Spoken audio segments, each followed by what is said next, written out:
Okay, so we'll start with some predefined packages that is coming with the Java. Okay. So we'll study about java.lang package. This package is automatically implicitly imported or included by the Java. So like when we were using system.out, were we importing any class? No, right? Because that was automatically getting imported by the Java. So likewise, java.lang package, it is the fundamental package, like most common packages, most common package which provides multiple classes, and these are the essential classes that we will frequently use in our Java program. So these classes, whenever we'll use these classes, they are automatically imported. So you do not need to explicitly import it. How do we import any class? Using which identifier? Using what identifier do we import a class? Import, right? So some of the common classes of Java lang packages: object, class, string buffer, string builder, system, math, thread, throwable, exception, error, and runtime. Like this, there are multiple such classes. So now tell me, what all classes have we used or have we studied? Have we studied about object class? Yes or no? Yes. About this class, we studied the theory, right? Did we study about string class? Yes or no? Did we use it? Yes, right? String buffer and string builder? No. Did we study about system or have used system class? Where? Which example? What's the example? We use system class. Yesterday itself we used it, right?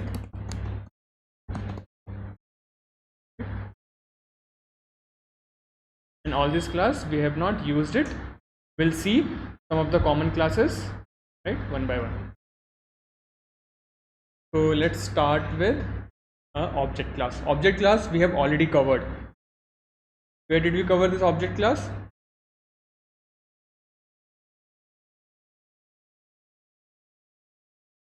Inheritance. In the inheritance, right, we covered.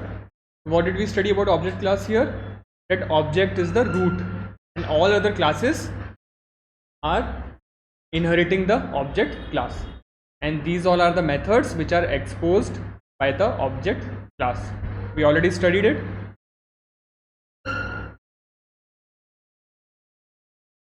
So it's the most common class, right? So I've pasted it again. You can go through this object class. Okay. So it has some methods. Get class, which will give you the name of the class. Hash code, it returns a hash code value for the object that we have already covered, like what's the equals and hash code. We covered it, right? Remember? So I have written here itself so that you can go through this. Now there is another class called runtime class.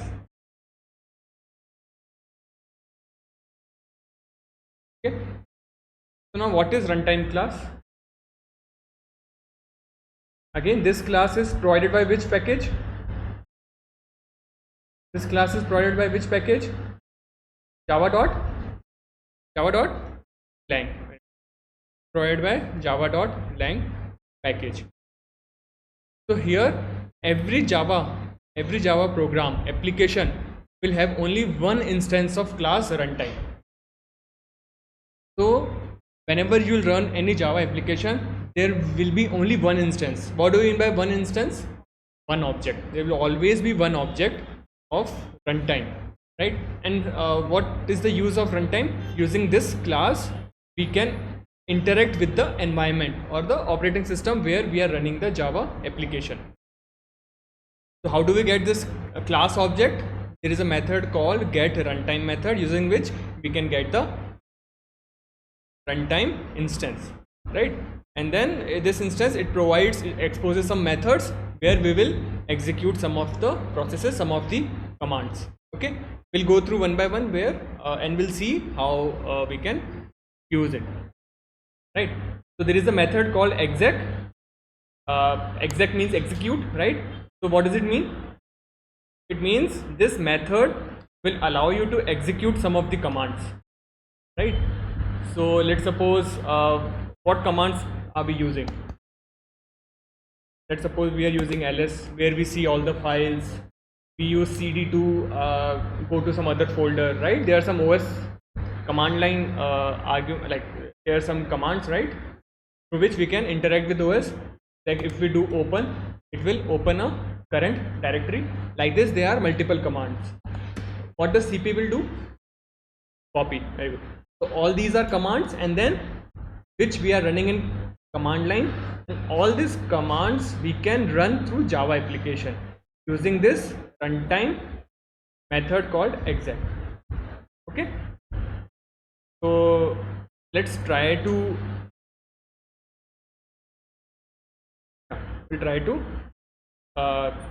run one of the program. Let's create a class and let's try to see how can we use this runtime class. What should be the name of this file? I should keep it runtime. Suppose, okay.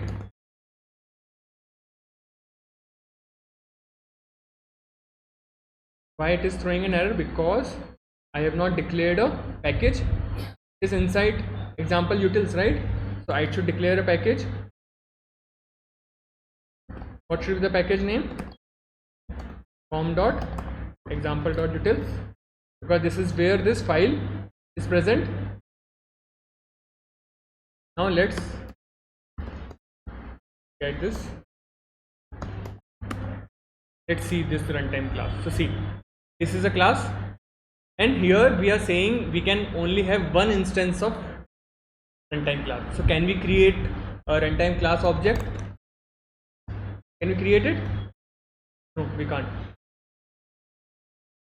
because in Java application there will only be one instance. So tell me how we can achieve this, how we can avoid creating a new object of this class. We have studied it, how we can do it.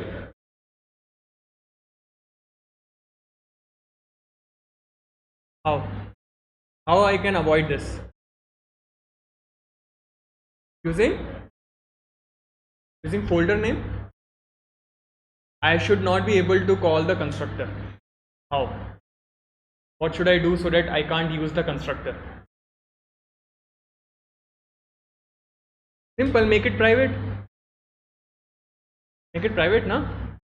So here that's the practical purpose reason where we declare our constructor private, so that no other class can create an instance, right? So how do we get the object? Using get runtime. See, what does get runtime returns? It returns a field runtime, and here if you are seeing, it is a static field which is getting created. It is creating an object here itself. It is static fields, right? So that it will run only once, and then it will store this runtime object in its field called current runtime. So that's what we have done. Okay, we got the runtime object. Now what should we do? We should execute something. So there is the process. Process again is a class of Java lang. Okay.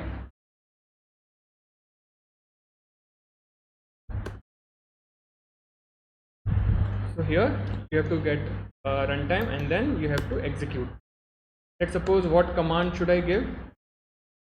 Let's suppose if I give open. Let's see if it works or not.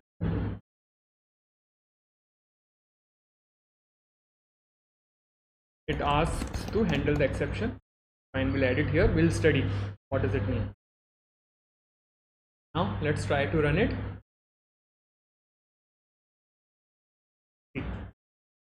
It has opened, right? What it has done? It has executed this command from the Java application.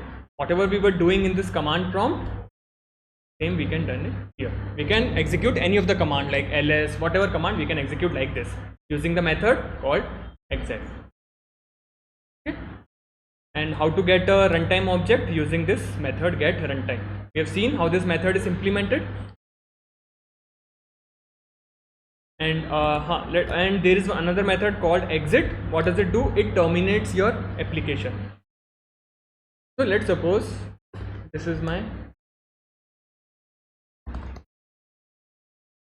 method, right?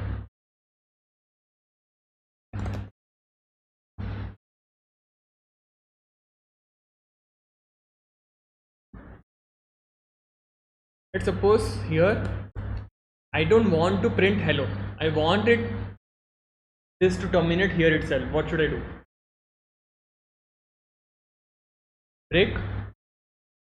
Break from method. Return, na? We do return, but here it will throw an error saying because it is unreachable line, right? But there is another way through which you can terminate this Java application. What is that method? Called .exit.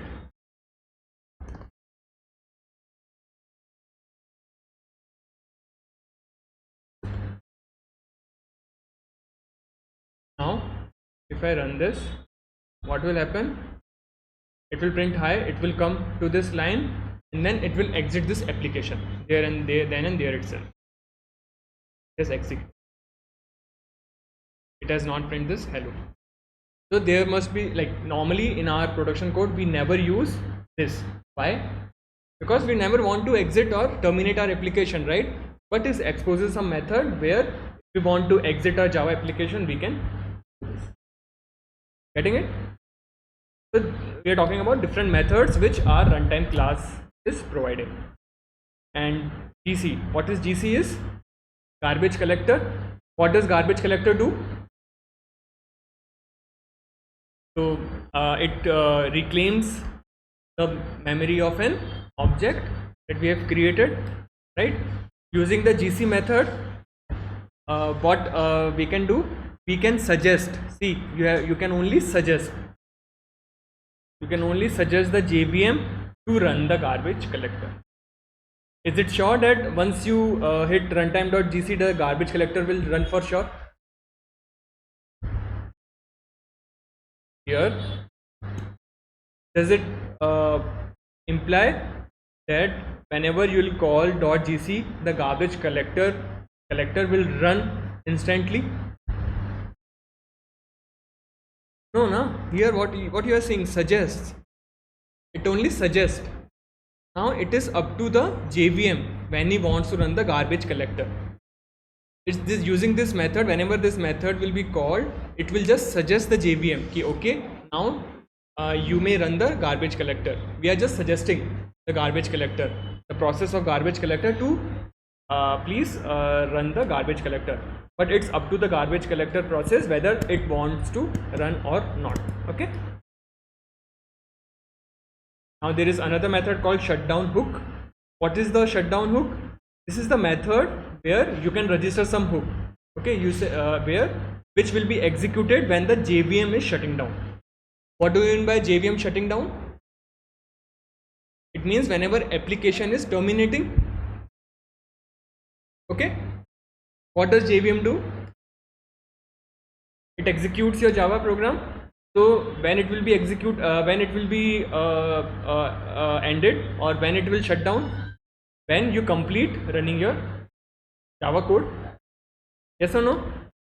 So here, whenever the Java program is terminating, and on termination, let's suppose you want to do some processing, here you can add that code into this method. Okay, let's take an example.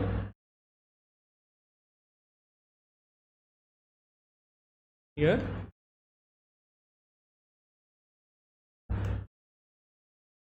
that's how you register, that's how you call the add shutdown hook, and then whenever the application will shut down, it will execute any of the, it will execute whatever you want to execute the code. Okay, let's suppose on application termination I want to print I am terminating. Okay. Now my program is, okay, here I am printing hello. So now tell me what will be the order of print statements. Here I am printing hi, here I am printing hi, I am terminating, and here I am printing hello. So what will be the first print statement? Huh? Hi.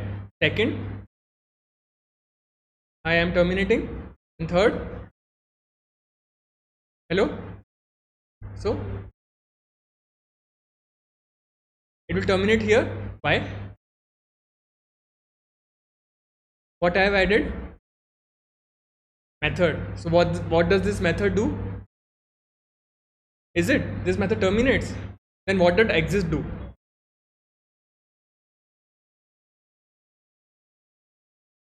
Exit method terminates the JVM, right? Here this method, it's just register a hook, right? A hook is, let's suppose, some code, some lines of code it will register, and those lines of code will be executed when the JVM is shutting down, when the JVM is terminating. Now tell me, are we terminating here? So when this will be called?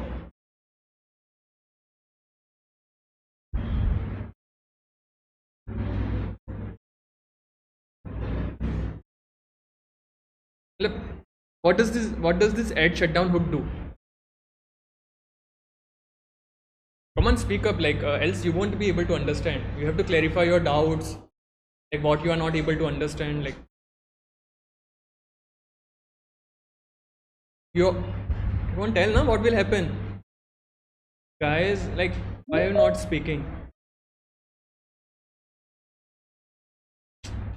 See, the hi will print, then we are getting an object here, then we are registering a hook. What is this hook? It is some line of code which will be executed whenever the JVM is shutting down, JVM is terminating. And when does JVM terminates? When we are complete with our code, right? Or when we explicitly call which method? Dot exit. That's when the JVM will terminate. Now it is registered. Okay, whenever it will terminate, it will call this line. Now next, what will happen?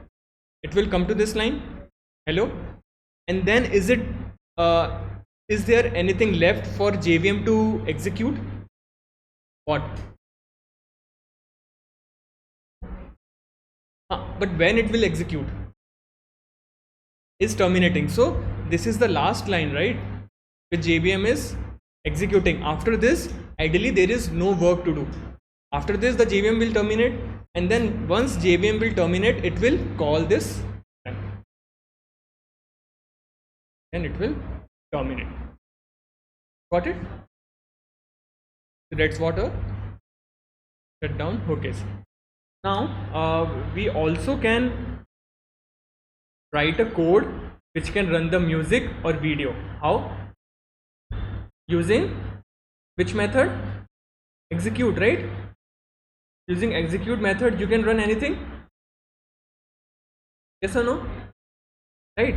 Normally in your system, how do you open a video file? Using, you have watched the videos, right? How do you open it? Simple question. Double click, na? Either double click, or you never watch videos on your laptop.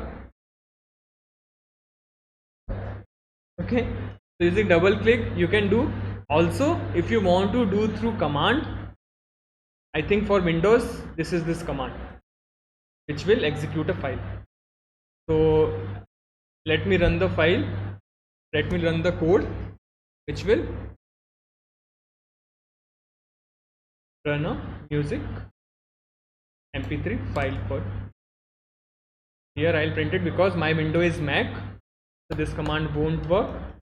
Here audio file path, I have to provide the path of audio file. Let's see if I have some audio file somewhere.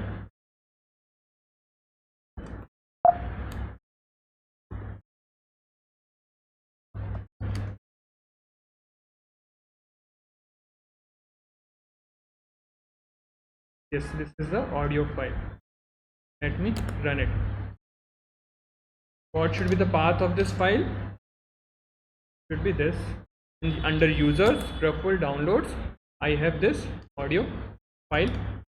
Okay, I got this path in a string, and then I'm getting here a runtime object, and then I'm calling its method called exec, which will execute this instruction. If I run it, see, it is executed.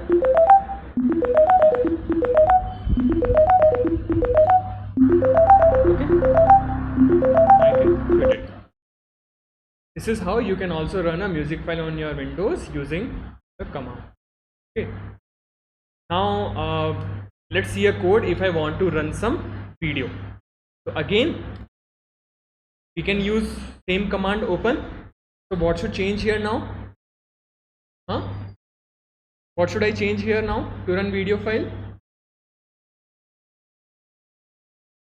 What is required to run the video file? Just 3 lines of code. What should I do to run the video file? Path, very good. Give the path of the video file. Let's see if I have sample mp4.mp4 here.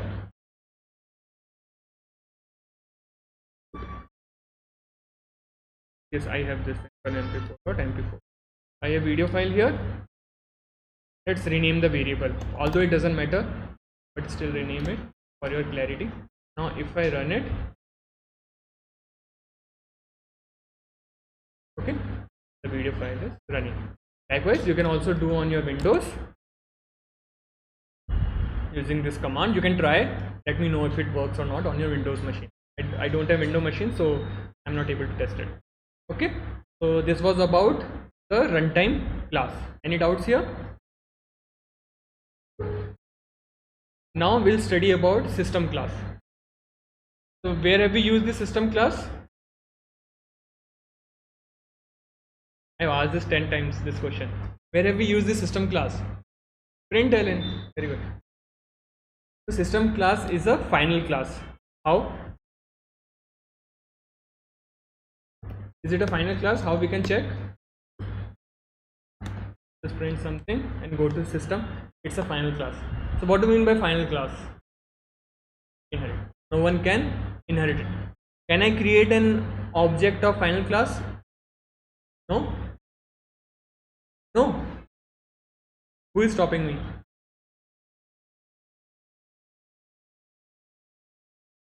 You can't create an object of final class. You can, but I am not able to create here. Why? Because it is private. Okay. So it's a system class. So it's a final class so that no one can inherit. It also provides very useful fields and methods. It's a part of same java.lang package, and it is automatically imported whenever we use any of the system class. And can we create an object of system class? No. Why? Because it has private constructor. Okay. So there are some key features and methods. We'll see each one of the method. Like, this is not the exhaustive list. We'll just see the most common methods which are exposed through system class. And if there are any other use cases for you in the project, you can always search at what all methods are provided by the system class, and if it satisfies your requirement, then you can use it. Let's discuss about standard input, output, and error streams. So what is standard input stream? What do you think? What is standard input stream? Give an example. What do you mean by input stream? Scanner class, yes. What does it do? it takes the input from your keyboard, right? So input stream is this, output streams basically your console where the application should send some output. In this case, the output of this program is what? High. It is printing high, right? So the output is high, and then output stream here is this terminal where it is printing this high, right? So it works as an output stream. And if you see, we also have system.error.println. So we can call it error stream where we send the errors. So here error is also coming to the terminal. Okay. So standard input stream system.in. System is a class. What about in? What should be an in? It's an input stream. We check, go to in. It is a static field, right? And is it a primitive data type or non-primitive? Non-primitive data type, holding a reference of object. Input stream, right? Input stream is again an abstract class. Okay. In system class, someone might be providing a or assigning a value to the in field, right?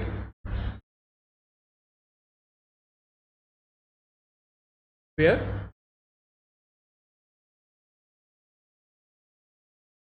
so here why it is final as well as static.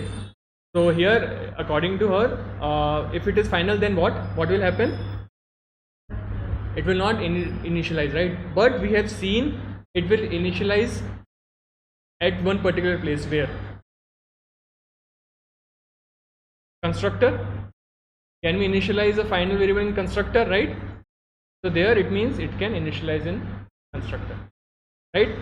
But if we want to do it, let's suppose system.in, if we want to initialize something,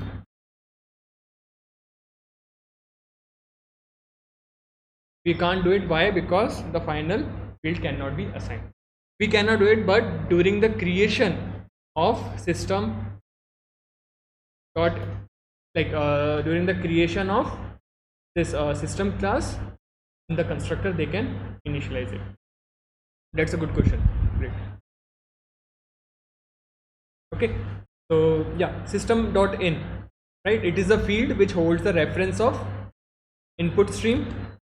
What does it do? It provides a standard input stream. Typically, what we use, keyboard input, but there could be multiple inputs, right? Like here, touchpad, mouse. These are also the input to the program, right?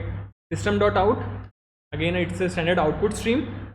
Mostly in this case, the output goes to console or terminal, right? Other output could be print or anything, right? System.error, what is it?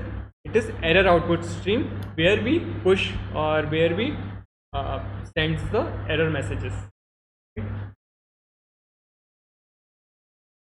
We have already used it, system.out and system.error, where we can use it. System.in, if you remember, we might have used in where keyboard while studying the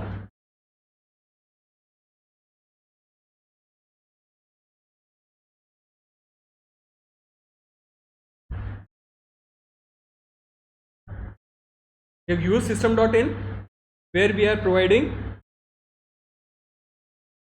what we are providing to this scanner. In what does in holds? Reference of what? In holds the reference of input stream, right?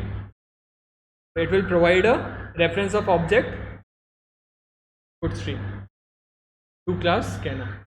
That's how you take an input from the user. There are multiple methods. Using scanner you can do,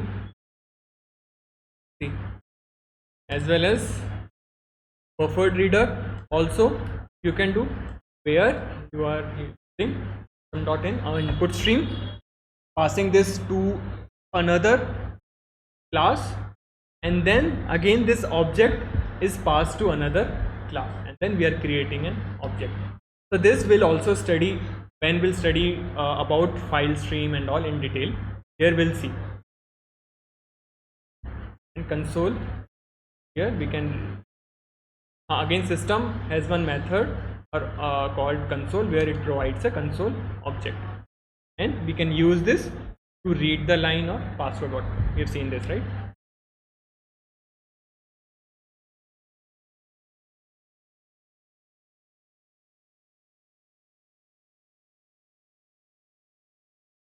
Okay, we've used the system.in, system.out, and system.add. We have already used it. Let's talk about another feature of system class, which is environment properties and variables. Basically we use it to push any errors. Let's suppose in our application there are some debug or some information, right? And there are some information which is errors, and we want both of them to go to some different stream, right? Let's suppose any particular debug statement and all, we want it to go to this file, any file, and this error, it should go to some different file, so that we can achieve using system.add and all. So we'll study about this when we'll check the file system and all. Okay, but you got the difference, right? Error is for the error messages that we want to convey to the application. Okay, your application has encountered some errors, and then we can send it using this method. Now, what are environment variables? We used it where?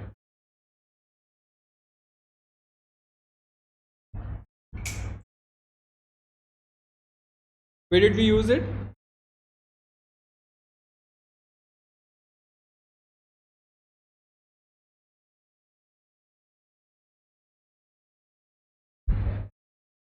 Environment variables. Just yesterday we studied, right? To path. So what are the significance of environment variables? These are the key value pairs which are maintained by the operating system, right? So that if there are any other softwares, if they want to know the value of the particular key, right, so they can always ask operating system to provide the environment variables.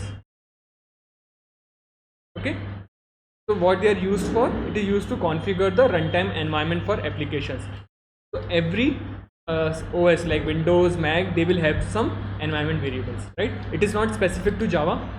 This is the basic operating system concept, where we use environment variables for multiple purposes, not specific to Java. Like many other applications, software, they all use environment variables.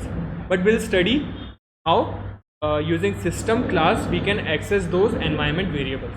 Okay, so system class provides a method called get environment. So where what it will do, it will give the value of this key, and where this key is stored as environment variables, right?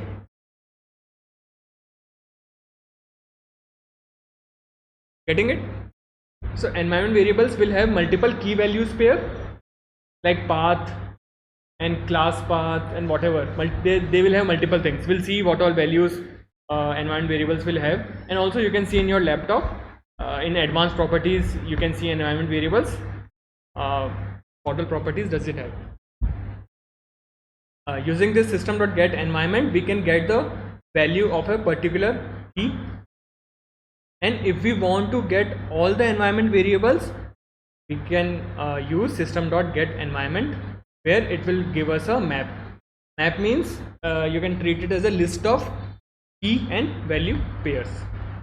Okay, let's run this in our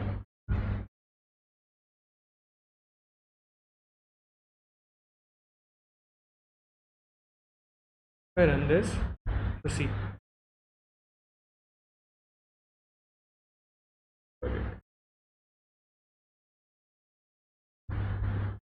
So here, this is the value of path. See. We are providing what this path contains. This path contains the, normally what does it contain? It contains the installation folder or some path of the application. Example, Python, Node.js and Java, and likewise they will our system will have multiple such applications, and all those path will be stored under environment variable key called path. Okay, now I want to see what all environment variables are stored. There are lots of environment variables. Home, user, what is the name of the user, what is the current directory, what is the name of the shell, what is info path, what is pwd means current directory, what is the name of the log. Like this, you're seeing here there are lots of environment variables, right? Language, what language are we using in our operating system? So these are the variables which are maintained by operating system, and our Java program is just accessing those values. Okay, these are about accessing environment variables. Now what is system properties?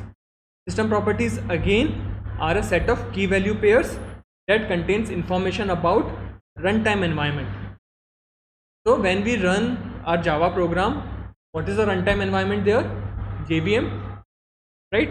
So system properties will contain information about those runtime environment, like what is the user details, JVM, and file paths and all.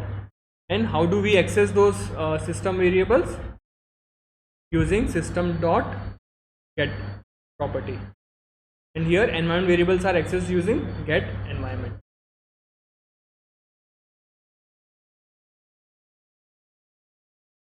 Let's try to use those.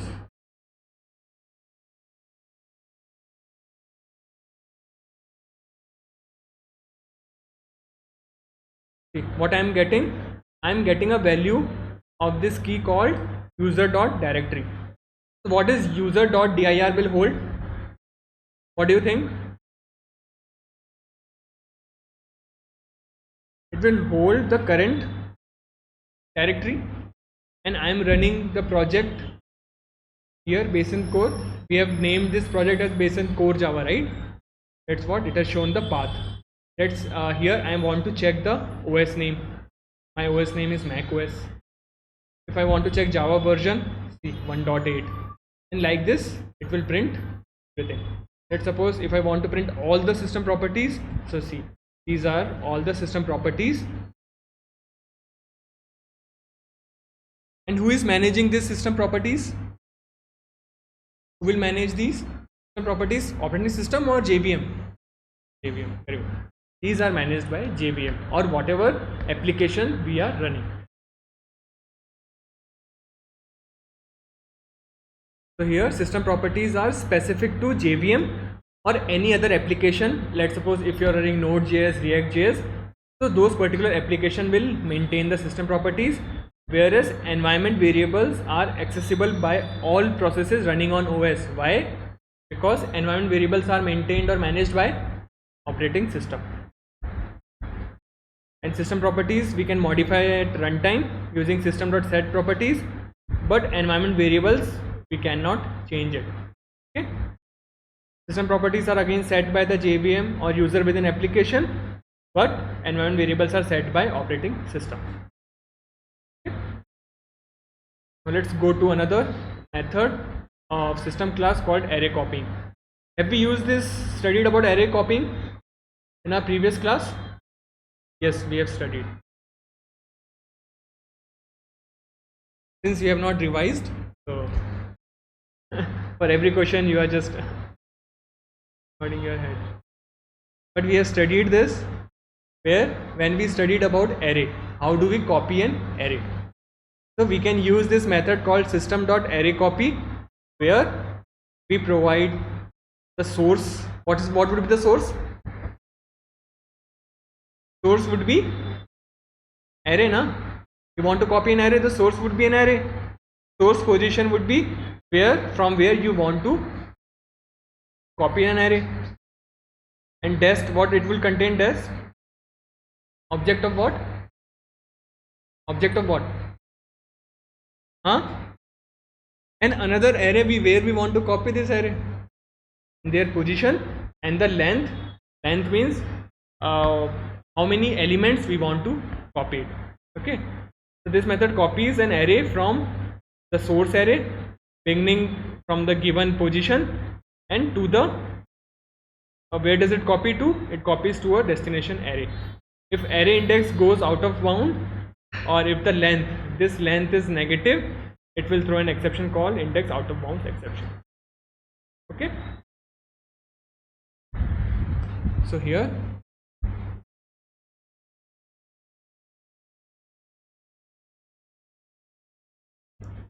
what we are doing, it is a source array.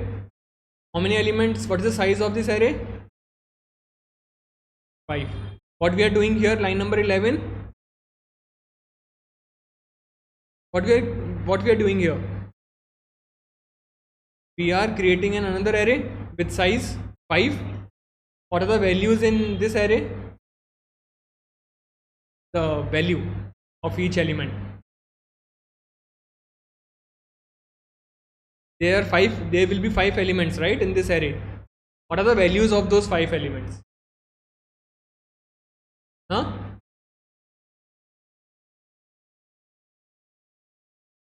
2, 3, 4, 5. Where are you copying this? Are you copying this source? 0, na? It initializes with 0 value. Yeah? Default value is 0.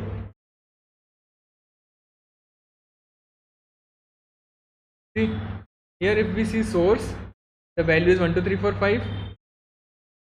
Now destination value is all 0. Now what we are doing here, we are copying it. Source is this, position is 0, that means start copying from first element. Destination means copy to this array, and copy to what position? From the first element itself. And how many elements to copy? 5, because the length is 5. Now if we do this, now if you check the destination, it contains all 5 elements. Okay, 2, 3, 4, 5. That's what we do with the array copy. So all those functions you should also execute in your machine and see what are the outputs. Again, there are different methods called current time and nano time. What does it do? It provides a current time. What is the current time of your system in milliseconds since January 1, 1970? Right? So what does it mean? Since January 1, 1970. Let's suppose if I want to get the time in millis. Now, what is the time in milliseconds? What we will give? What we will give? You are not able to answer, right? But let's suppose if I ask you, what is the time now from 10:30 a.m. From 10:30 a.m. what is the time? What are the number of minutes since 10:30 a.m.? Come on, tell na. 60 minutes. Let's suppose now is 11:30 a.m. So number of minutes since 10:30 a.m. is 60 minutes. Now you can give the time, right? So to provide the time in milliseconds or seconds, minutes, whatever, you want some reference. After that, using that reference itself, you can calculate the minutes or seconds. So that reference which Java uses is January 1, 1970, 000. Okay, this reference is used in multiple applications. It's not specific to Java itself, lots of applications convention. So it's a convention which lots of applications will follow. Okay.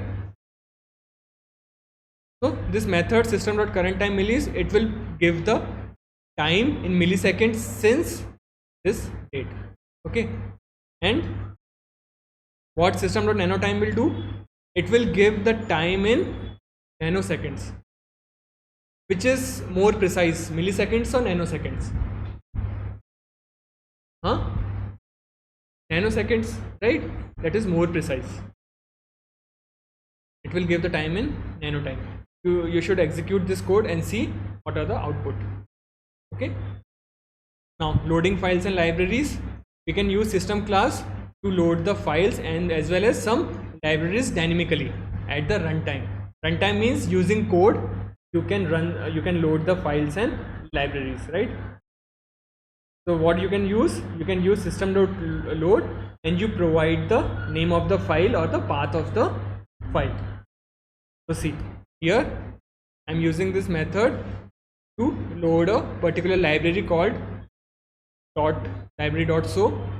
Here in Linux or in Mac we use this method, but in Windows if you want to do, you can use this method. Okay. And what you have to provide here? A library, name of the library, and this library will be loaded dynamically. Okay. There is another method called load library, where what it will do, it will load the native library. Okay. So basically what is happening is JVM, we have studied, right? If there are some classes that we want to use from the library, JVM should know where that library exists so that it can search for the classes in those library. And where did we provided that path? In the argument called -cp. You can also use this method where you can load the library so that JVM can find those libraries and then it can use the classes present in those libraries. So see what we are doing here. Here we are loading some library and then we are creating an object and we are calling a method. So you can try this. So basically these are the methods which we won't use very frequently, but we should have some basic idea about all these methods. And if you want to load the resources, so basically in the Java project won't contain a .java file always, right? Let's suppose Java application needs to read a text file or needs to read an image, or it needs to show some image or some text file, Excel file and all.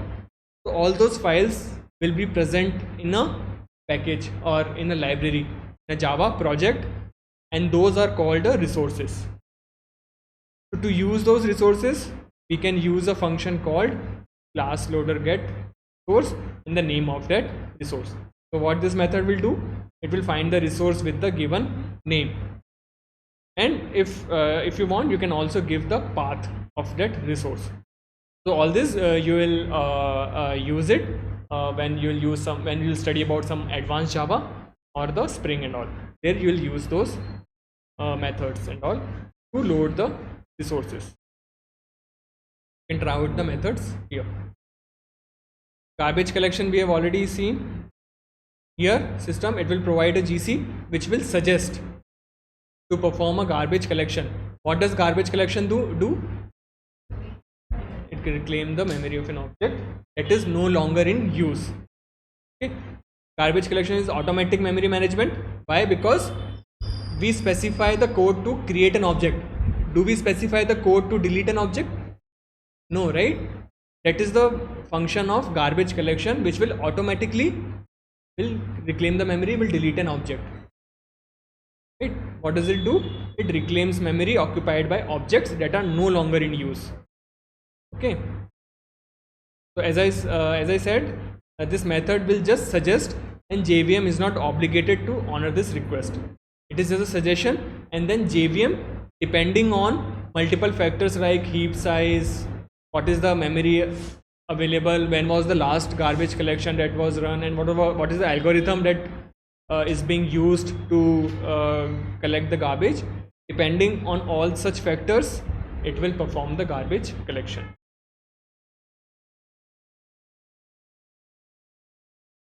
You can try out the code here. So now tell me, what does finalize do? What does finalize do?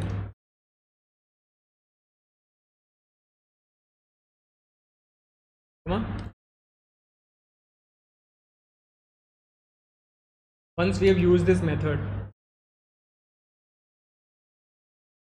so this finalize method, it will be called whenever an object is being garbage collected.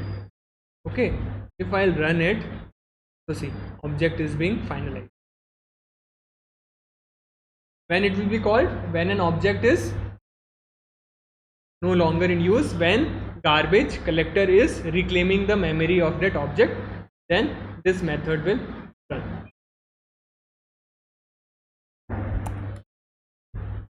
I'm creating two objects.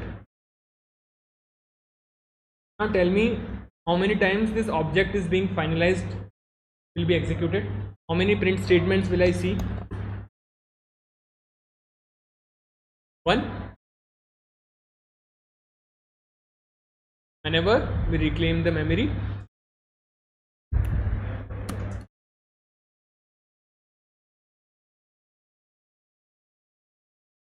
Earlier it was 1, but now it is 2. Why? See, first of all, is this a class method or an instance method? Is it associated with class or is it associated with instance or an object? Instance, right? Associated with object. So it is associated with object, so it will run whenever an object is getting garbage collected. So here, when I was not using object 1 equal to null, in that case we are seeing only one print statements. Why? Because it only ran for this object. And why? Because here we are explicitly assigning a null value, right? So once you assign a null value, is there any use of this object? Can we again get the reference of this object? No, right? It is lost. The reference is lost. So at this point, garbage collector will collect this memory of this object because it can now never be used in an application.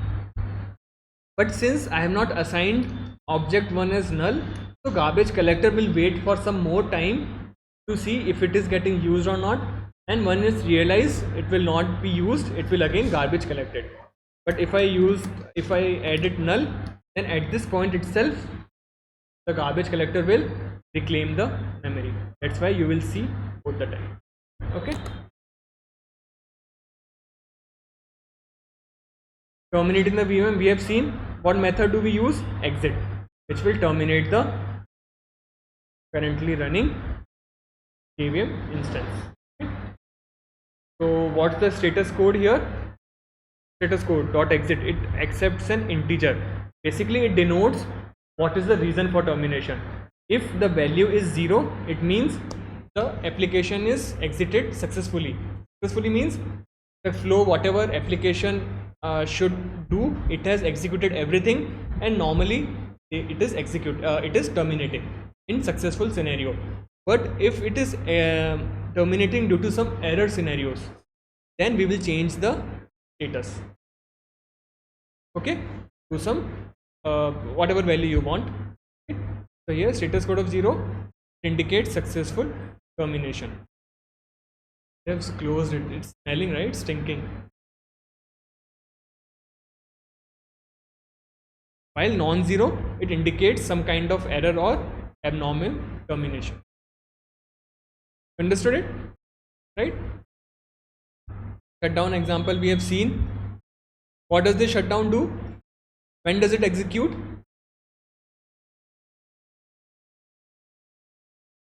When is this executed?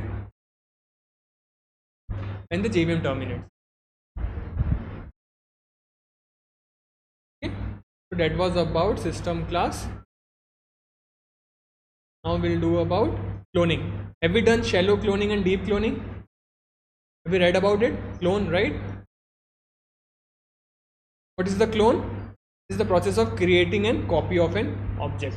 There are two types of cloning. One is shallow and one is deep. What is the difference between shallow and deep?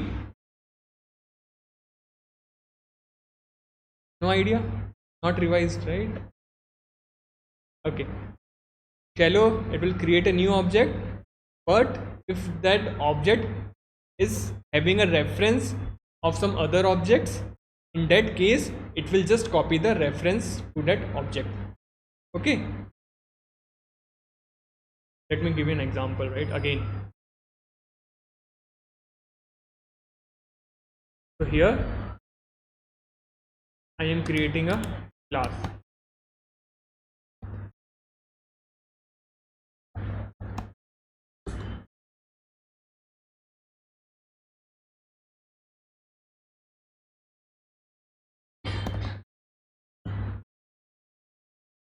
I have created a class here with two members. Now again I am creating a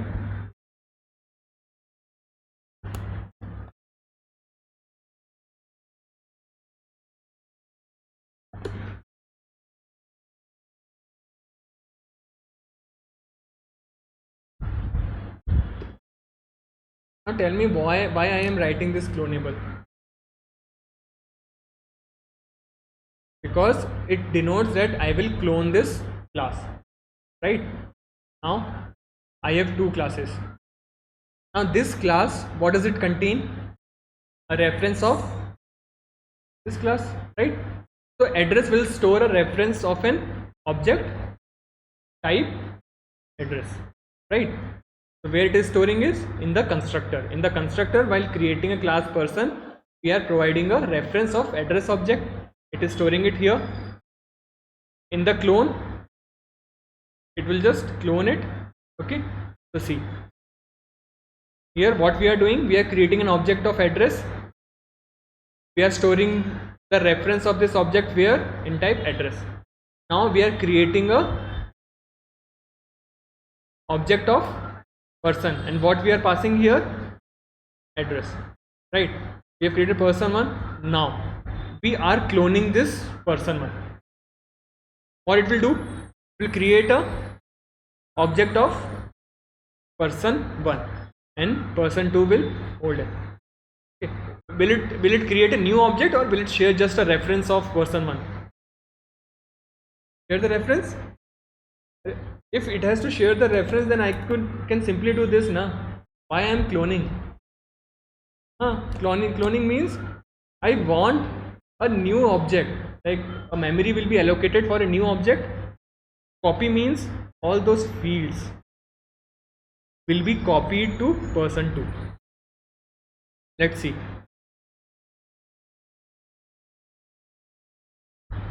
Debug it. I've created an address. I'm creating an person 1. Now person 1, the name is John, and address will hold the reference of address @8. Why? Because this is the address @8, right? This both points to the same address, right? Now when I create person 2 using clone, if you see the members here, name is John and address is the same. Getting it? So at this point, how many objects of persons are there? How many objects of persons are created? 2. And how many objects of address is there? 1. So person, both the person is sharing the same address object. Okay, now if I change the address, the value of address object from one of the person object will it reflect in another person object also? No. Why? See, what I'm saying is person2 dot name. This is the name, person2 dot name. I am now changing it to do. Will it change the name of person1? No. Very good. Okay. Now here person2 dot address dot street. If I do Broadway, will it change the value of person1 dot address dot street also? No. Which object person2 dot address is pointing to? Person1 dot address and person2 dot address are pointing to the same object, right? So if I update the street, no, I'm changing the person2, but what I'm changing finally? What is this address?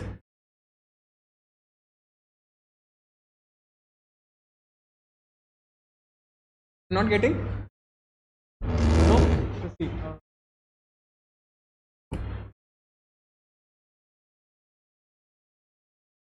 Nothing is there. What I'm trying to tell is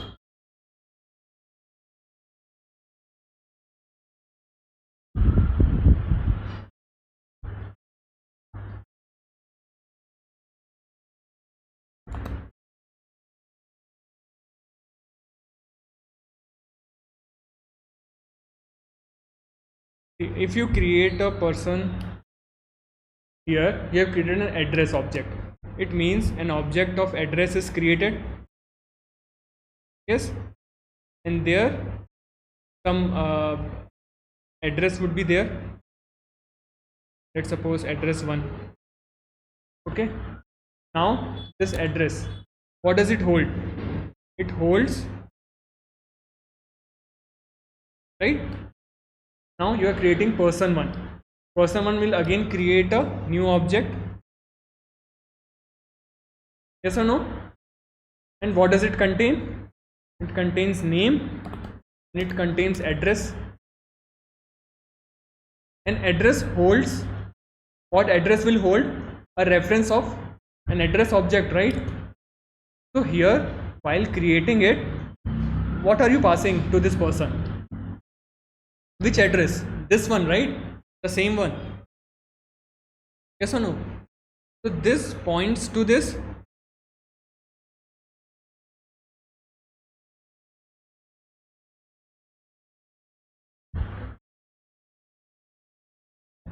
The person1. Now person2. Again, it will create a new. Yes or no?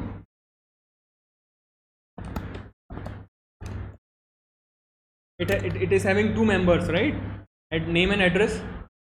So now here person. Now tell me what this address is pointing to. This address will point to the same address which this address is pointing to. In the cloning, what it will do is it will copy the name as well as it will copy the reference also. So now it will point to the same address. And now what does this address holds? It holds the city and street. City and street.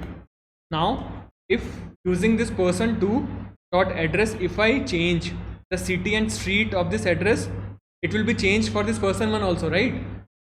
So that's what is happening. This is what a shallow cloning is, where it copies. Shallow cloning, it copies the reference to the objects which are present in the original object. It copies the reference. It does not create a new object of address, right? That's a shallow cloning.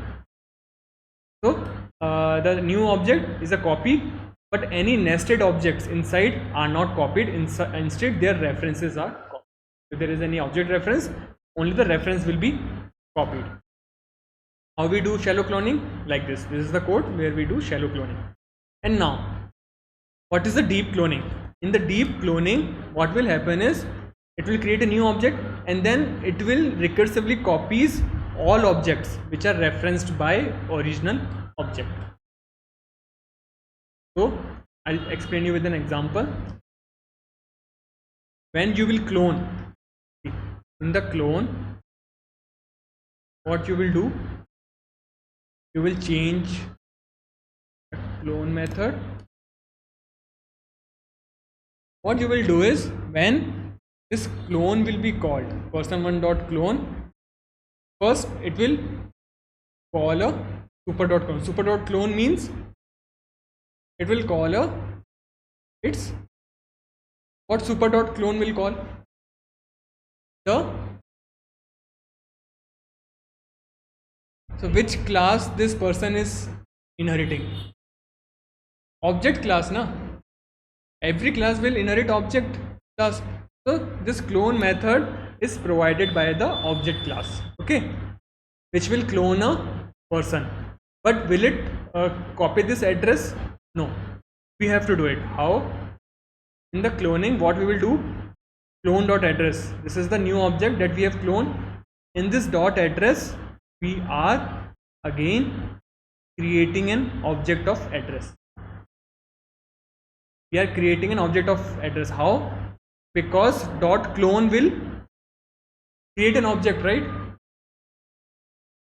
Address dot clone will create an object and copy the values. So here you are creating a new object of address and then assigning it. So now what will happen is, in this case, again a new address object will be created, and now this one will refer to this object and this one will refer to the original. Two objects of address is present and two objects of person. You got it? So now if person 1 change the address, will it affect person 2's address? No. So that's what is deep cloning. Okay. So go to the next topic, which is an immutable class. So what is immutable class? Immutable class is one where once you create an object of that class, the state, what is the state? Fields value of that object should not change. Okay. Immutable objects are thread safe. Like thread safe means multiple threads can access those objects. We'll study it in detail when we'll study about multi-threading. But you can remember for now that immutable objects are thread safe and they can be easily shared and securely shared between threads. So in Java, all wrapper classes as well as string class is immutable. Okay. Now what are the requirements of immutable class? First of all, the class should be final. So what will happen if we declare a class final? Very good. Once we declare a class final, it cannot be subclass. That means no other class can inherit it. And then make all its fields private and final. Why? So that these fields will not be modified once you make private and final. And initialize all fields via the constructor and do not provide any setter methods. Why? Because we do not want the value of the field to be changed. That's why during the creation itself, you provide all the fields in the constructor and then it won't change. Okay. And next is deep copy. We have studied deep copy, deep cloning and all. So deep copy of an object, it should be performed in getter methods to return a copy. Okay. So whenever we try to get a copy of object in the getter method, do the deep cloning, just and do not return just the reference. Give me an actual, create a new object and then give its reference. So that's the way we can create an immutable class. So let's take an example. Address we have already taken. Now we want to make this person class as immutable. So what should I do? First I have to make all the fields as private and final. Okay. And where should I initialize those fields? In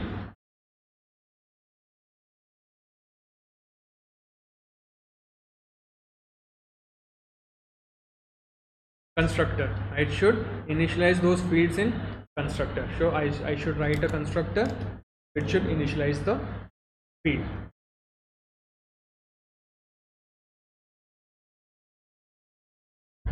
Why it is failing? Because it doesn't have a getter method. Okay, now in the constructor what we are doing, assigning a name, age, but here if you see in the constructor we are always creating a object of address. We are not reusing the reference that is provided here. We are not doing this, right? We are creating an object. So whenever a person object will be created, always a new address object will be created, and then its reference will be stored in this value. Okay? And then you should not expose any setter method. So see, no setter method is exposed.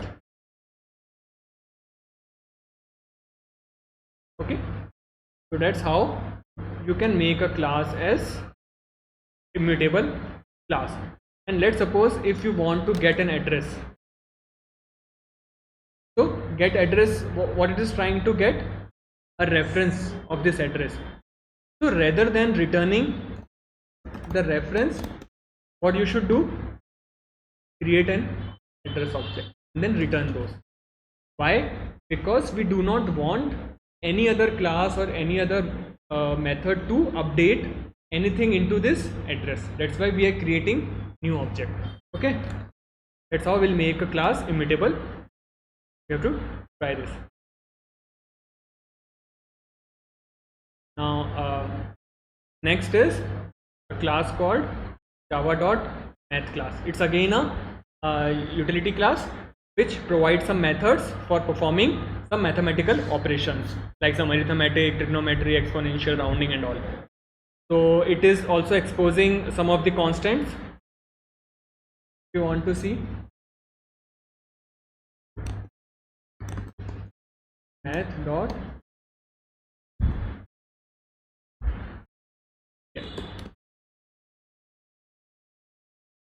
is static and final.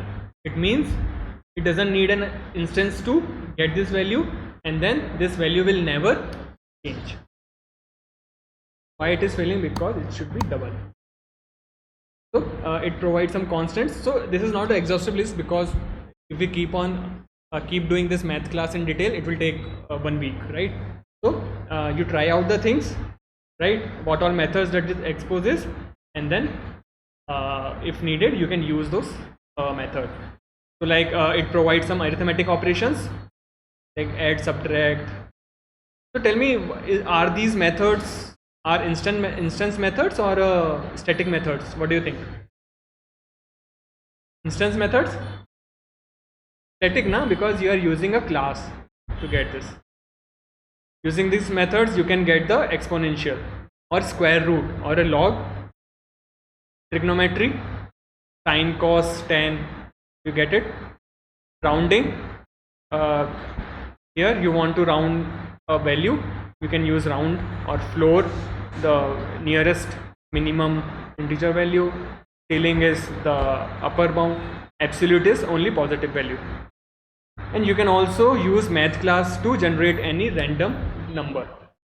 So math.random, it will give you a number of type double. You can use this to generate any random number. So all these are some mathematic operations, so I think there is no need to go in detail. Just you should know that all these mathematic, arithmetic and all those operations are present in the class math. Yeah, let's study about primitive types and wrapper classes. So how many primitive types are present? 8. Very good. And these are the 8 primitive types. Now what Java has done is Java has provided a wrapper class. What do we mean by wrapper class? It is the class based on the primitive type. So wrapper class, what does it does? it convert the primitive into an object, right? This if we use byte, is this an object? No, right? But what Java is doing is it is providing this byte. This byte is an object which will contain value as byte. So see, if you have integer class, integer is a class which is holding int value, and since it's a class, it will contain multiple methods, right? Can primitive types can contain methods or fields? Can primitive contain methods or fields? Yes. How come?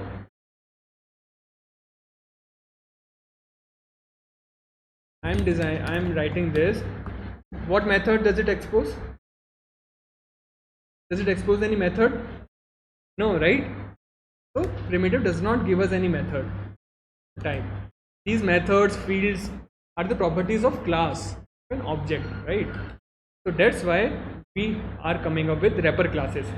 So for each primitive type, Java has provided its wrapper classes.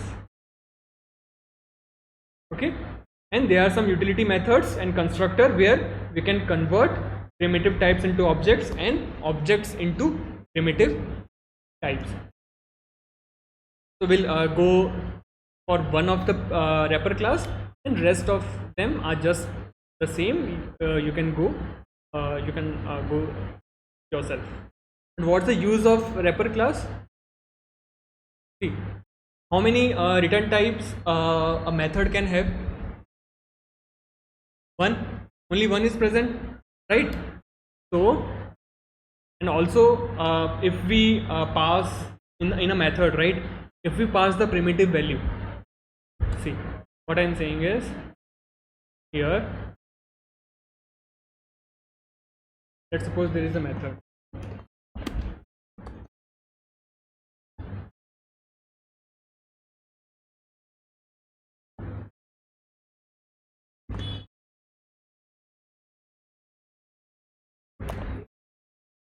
Okay, now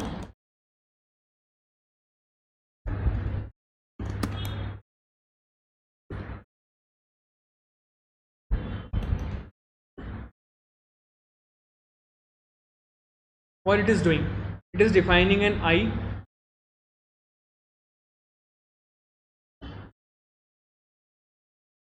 okay, as 20. It is calling this method where it is passing what value? I as 20 na? Here the value is 20, but here it is assigning I as 10. Now tell me, will it change this I also, value of this I also? No, right? Because only value is passed. But if it would be an object, then it will change the value by, because if we pass an object, what do we pass? A reference. So if this method will change anything in that object using reference, it will be reflected in the column. So that's the reason if we use primitive type, in a method, if the type is changed, it will not be reflected. But if we want any change in those values, in that case we have to pass an object reference, so that if method does any change, it will be reflected in the caller also. And what are the reasons? Because this package, it provides lots of methods, lots of utility classes and methods to deal with an object. And there are a concept called collection, which only works with objects. It does not work with primitives. So if you want to use any collection like array list, linked list, vector, we'll study, like we have a long class for this. If we want to use those, we can only use objects, we can't work on primitives. And wrapper classes, like since it has fields and it has methods, so it will define some constants that is required. And can I assign these primitive, the value of these primitive types can be null? No, it can never be null. But can the value of object reference be null? Yes. So that's also one type where primitive types cannot be null, but wrapper classes can be null. And if we want to assign any null value for any purpose, we have to use wrapper class. Like before going in detail of the wrapper class, let's study about autoboxing. So what is autoboxing? Autoboxing is automatic conversion that compiler makes between primitive types and its wrapper classes. What does it mean? Let's suppose if we have defined this int, this is a primitive, and this integer is an object. If you assign this equal to 10, it will automatically create an object integer value with, and what will be the value of this? 10. But it's an object, so it will have more fields as well as methods. So that we call autoboxing, where compiler, Java compiler, automatically it will convert between primitive types and its wrapper class. Getting it? So let's suppose int I equal to this, and if I define integer equal to I, this integer int, it will automatically will become an object, and Java compiler will take care of creating an object of type integer which will have value as 20. If you want to use it,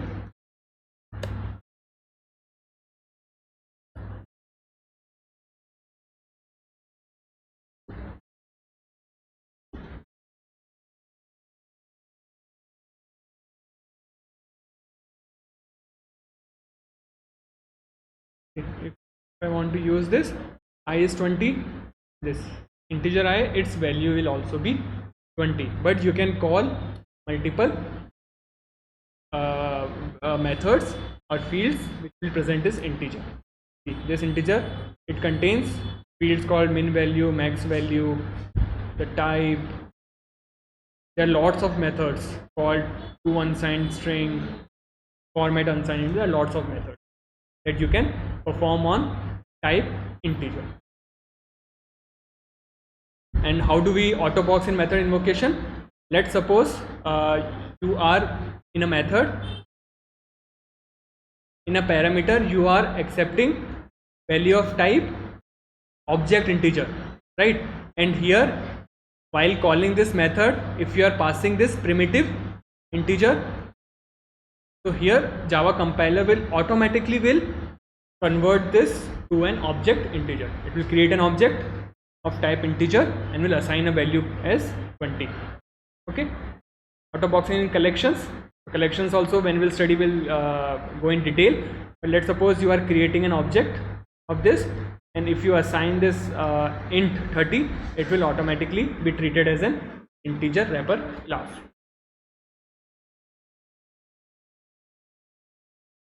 So one thing that you have to take care of autoboxing is there will be some performance implication. Why? Because it involves creation of an object. An object always occupies memory. It will occupy a memory. So be mindful whenever you want to use an object. Now, what is unboxing? It's an opposite of autoboxing. So it means since autoboxing was converting from primitive to wrapper, what it will do? It will convert from wrapper object to primitive value. Let's suppose if you have defined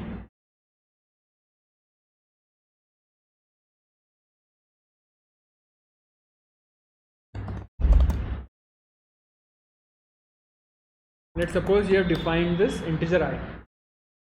It's a reference object, right? If I do int j equal to I, the Java compiler will automatically will assign value 10 to this primitive type. It is called unboxing. Again, unboxing in method invocation. In this case, your method, what does it expect? A primitive int. But here while calling it, if you are passing a wrapper integer, it will automatically convert it to the primitive int. Unboxing from collections. Again, In the collections you are storing an integer, but while getting a value you can always store it or get it into a primitive int. That was about the auto boxing unboxing. Can we extend 5-10 minutes more? No one has a class, right? Okay, so we'll finish this. Wrapper classes will finish, then string and all will cover in the next week. Okay, so let's go into the detail of byte class. What does byte class will hold? It's a wrapper class which will hold which value? Byte value. Okay, and it will provide multiple methods to parse byte values from string, arithmetic operations, and convert it to different data types. So see, it is providing all such methods, and there are lots of methods which will be present in this byte wrapper class. Are these methods possible if we use a primitive byte? Are all of these possible if we use primitive byte? Yes or no? Yes? Will it be possible? Primitive doesn't have any methods, na? How is it possible? But byte is a object class. It will have it methods. It can have its fields and all. That's why it provides very rich of utilities, multiple methods and all that will be very useful for us. So like this, this is the way where you can create a byte object. By this method, you can create a byte value using string. Can we do this? Let's suppose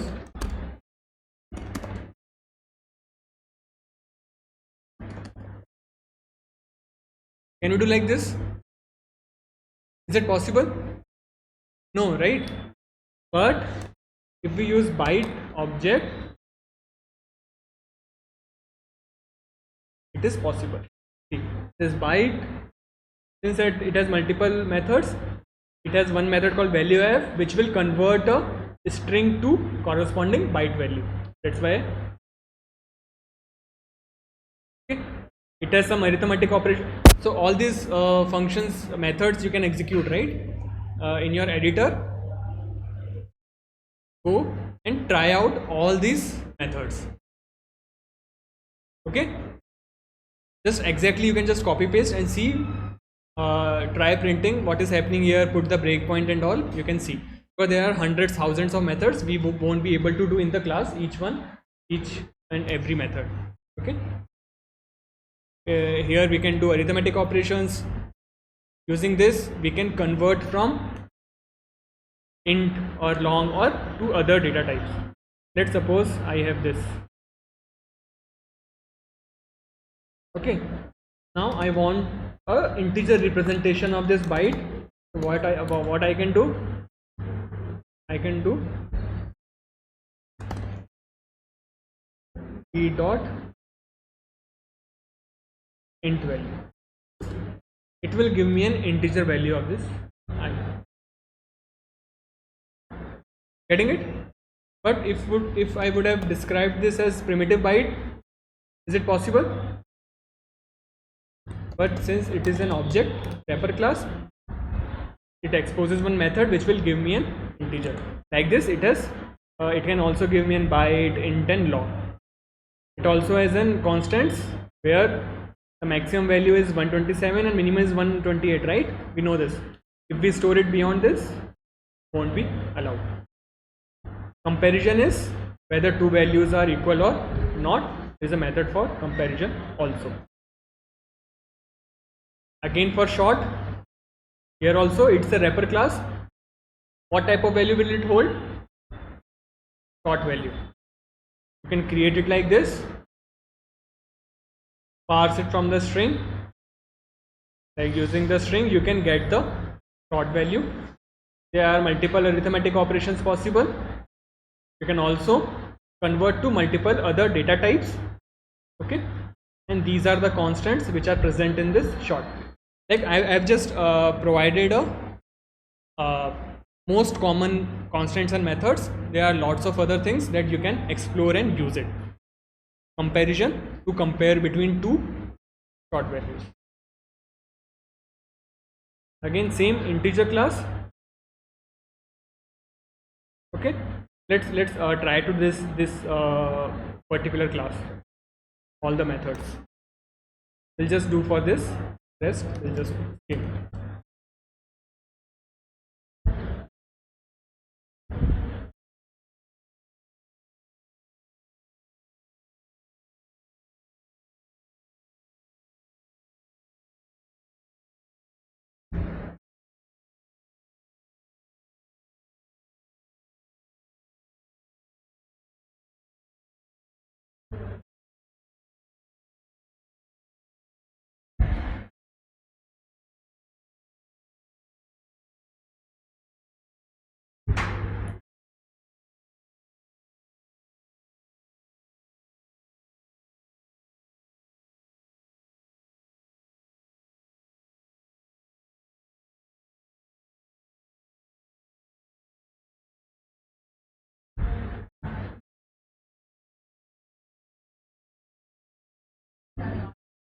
Huh?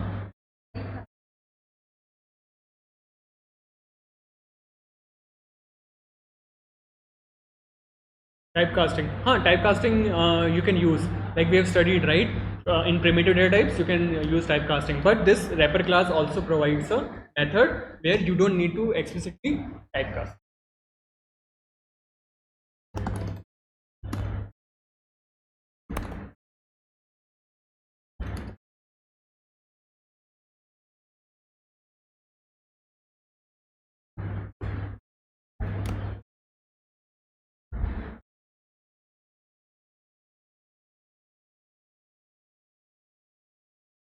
Okay, let's go by one by one.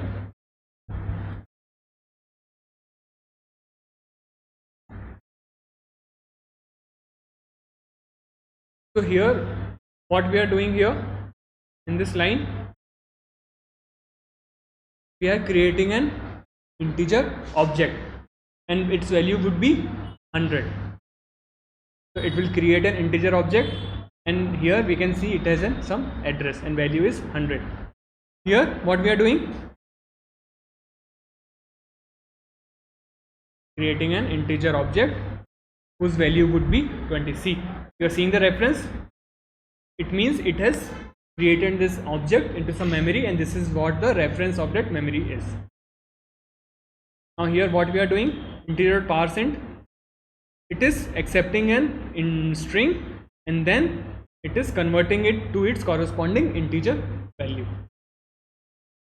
Int value would be 1000, right? What it is doing, it is calculating the sum of two integer. Sum is 30. In talking about int value, it can give a int value. That long value is giving a long value, and then it is converting to a float value. Okay, and like she rightly said, we also studied it how we can do it using typecast. We can also, right? But it also provides a method.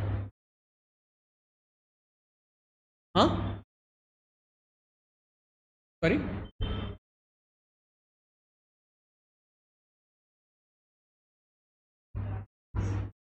parseInt. So what it is taking is as a string. You are giving a integer is in a string, and it is converting from string to an integer value. Okay. Integer max value, it will contain the what is the maximum value allowed in a integer. So how many bytes are assigned to this int primitive type? For how many bytes? 4, 8 bytes. For long, you studied. Okay. Compare, what compare will do, it will compare both the int value. Okay, and if the first value is smaller, if first value, this 5 is smaller, it will give negative value, and if it is larger than the second value, it will give positive, and if it both are equal, it will give 0. Let's suppose you have two integer, and using equals you can compare the values, and it will print false. Now what if I do like this, I1 equal to I2, will it give me true or false? True.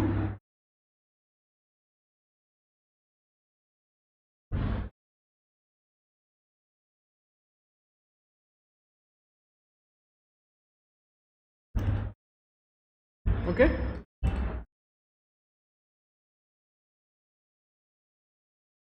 So like this we have all the methods for the long class also. Like this we are creating a long objects. Here we are converting from the string to its corresponding long value. We have some methods, so you try out these methods. It's possible that some of the methods are not available. You have to let me know, because in some Java version it may be available, but in some it may not. Okay, so you have to run it, execute it, and then in tomorrow's class you have to tell me that these methods were not available. I'll ask what all methods were not present. Okay, again converting to other data types, it also has some constant value. Like the max value of long is more as compared to int. Why the max value of long is more than int? Because it takes 8 bytes, right? So 8 bytes will hold much more value as compared to 4 bytes. Comparison also, it will compare the two objects. Float, again a wrapper class for float value. That's how we can create it. That's how we can parse it using we can get the corresponding float value using a string. That's the arithmetic operations possible. That's the method where we can get the other data types from the float value. And these are the constants, common constants, which are provided in the float class. That's how we can compare. Double also, here we are creating a double object. So tell me, the size of double is more or the float is more primitive? Great. Again, getting a primitive double from a string, or getting a double value or double object from a string. Some arithmetic operations possible. How can we convert it to different data type? The constants which are present in the double, and how we can compare it. Okay. Again a character class. What it will hold? Type char. How many bytes for char? 2. So to create it, you can use this dot value of, and all, as well as through autoboxing also it is possible. Now there are other types also, other methods also that we frequently use in character, like is digit. What would be digit? 0, 1, 2, 3, 4, right? Like if char is holding in digit, and if you want to find out whether it is a digit or not, you can call dot is digit. It will return true if ch holds either 0 or 1 or 2 or 3, else it will return false. Again a method which will check if this character holds a letter or not. Again a method which will check whether it is holding a white space. White space means a blank space. Converting case. What is the case here? Like small a to capital A, and capital A to small a. So if you use two lowercase, it means it will change the case of the letter from upper to lower, and if it is already lower, then it will provide this lower. Okay, but it will always return a lower case of a character. In uppercase, it will always return a uppercase of that character. get numeric value. Numeric value, it will convert that character's numeric value to int. Okay, it will convert it to an int. If it's double value, then can we store it in char? How can we store a double value? How many digits will it have?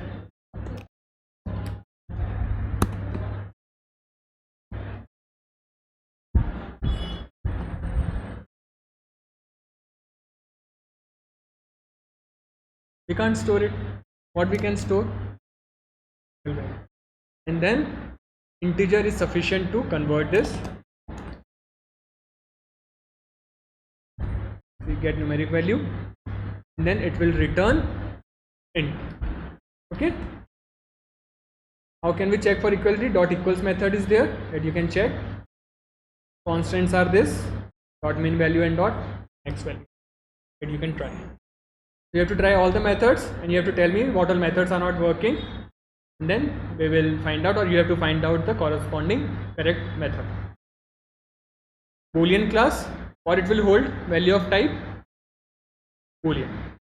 Again, this is how we can create it. This is how we can convert an object from string to Boolean, or from Boolean to string as well. Okay, let's suppose this is holding true and we want to convert to string, we can use dot to string, and we can do this in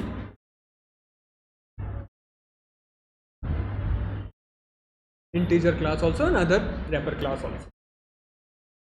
That's how we can convert from string to Boolean, and here Boolean to string. Constants are this, true or false. Okay, and that's how we can compare two Boolean values. Okay, so yeah, I think that's all for today's class.